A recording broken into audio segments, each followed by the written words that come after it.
teman-teman, kembali lagi di Data Saham Elem Channel. Video kali ini kita akan membahas emiten Duti yang menawarkan dividen dengan yield hampir 11%, tapi order booknya sepi. Sebenarnya apa sih yang terjadi di balik emiten properti grup Sinarmas ini? Dan kira-kira dividennya untuk siapa ya? Yuk kita bahas.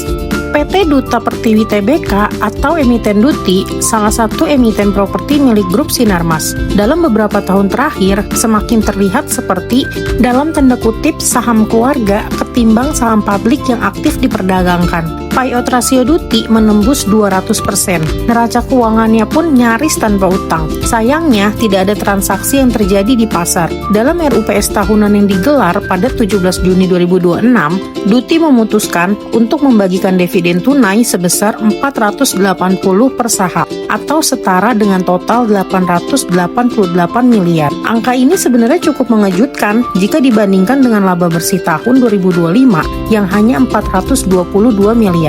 Perusahaan membagikan dividen lebih besar daripada laba yang dihasilkan selama setahun penuh. Jika dihitung, payout rasio Duti mencapai hampir 210%. Dengan harga saham yang berada di kisaran 4.480, dividen yield yang ditawarkan mencapai hampir 11%. Angka yang tergolong menarik.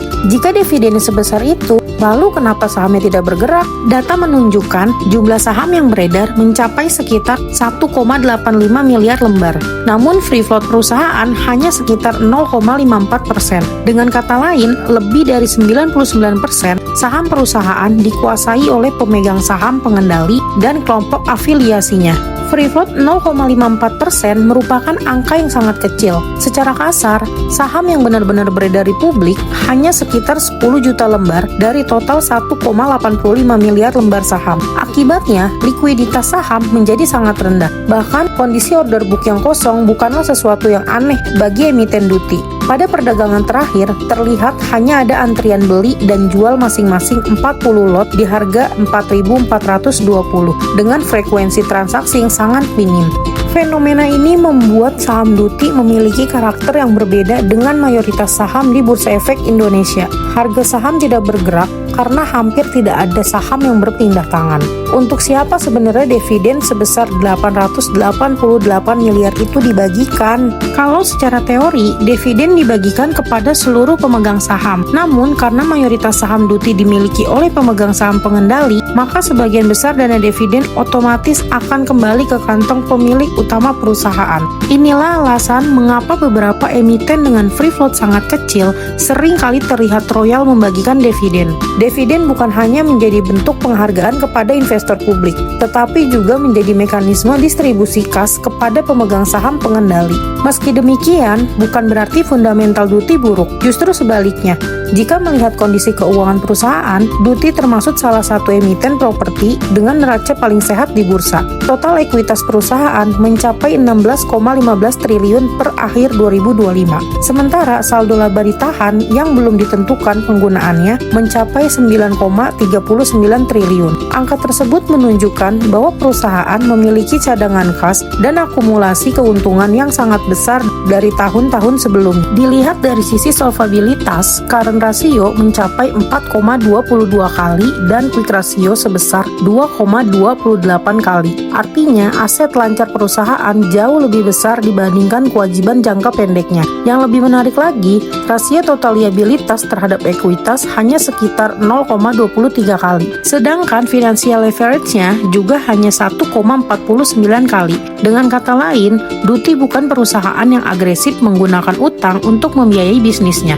Kondisi tersebut membuat kesehatan finansial Duti berada dalam kategori sangat aman. Interest coverage ratio sebesar 6,29 kali juga menunjukkan kemampuan perusahaan untuk membayar beban bunga masih sangat kuat. Namun, di balik neraca yang solid tersebut, terdapat satu tantangan yang mulai terlihat dalam beberapa tahun terakhir, yaitu perlambatan pertumbuhan bisnis.